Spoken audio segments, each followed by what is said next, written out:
Видеоинструкция за монтаж на проточна система за обратна осмоза Fitaqua Hydrion. Fitaqua Hydrion е система за обратна осмоза без резервоар с 3 броя филтри и вградена помпа.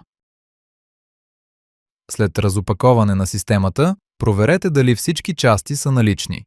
Обърнете внимание на обезпечаващите клипсове.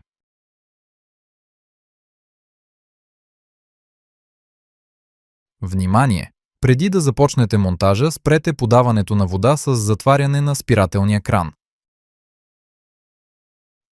Изберете подходящо място за системата, което осигурява достъп до електричество и вода.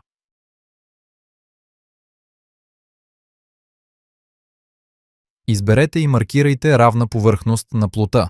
Пробийте два отвора с диаметър 12 мм. Преди това проверете мястото под плота за кабели или други предмети. Върху плота поставете подложка и уплътнение, след това вкарайте канелка в пробитите отвори. Отдолу поставете уплътнение и силно завийте закрепващите гайки. С муфи свържете канелката с маркучи 3/8 цола. От двете страни на муфите, към канелката и към маркучите, поставете обезпечаващ клипс 3/8 цола. Това ще осигури пълната херметичност на връзките. Между спирателния кран и меката връзка за студена вода завийте трипътен присъединител с спирателен кран.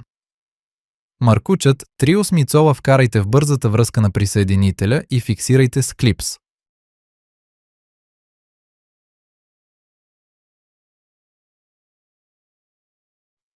В следващата стъпка изберете място върху вертикалната част на канализационната тръба и пробийте в нея отвор 5 мм.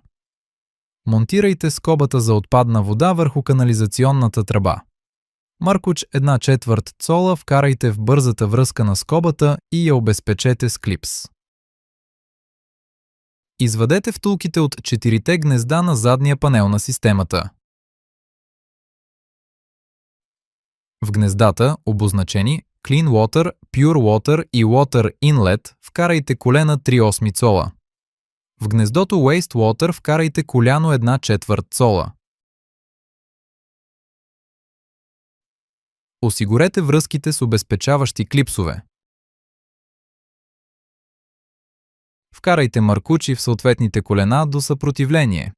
Единият маркуч от канелката в коляното към Clean Water, другият маркуч от канелката в коляното към Pure Water, маркучът от канализационната скоба в коляното към Waste Water, маркучът от присъединителя в коляното към Water Inlet.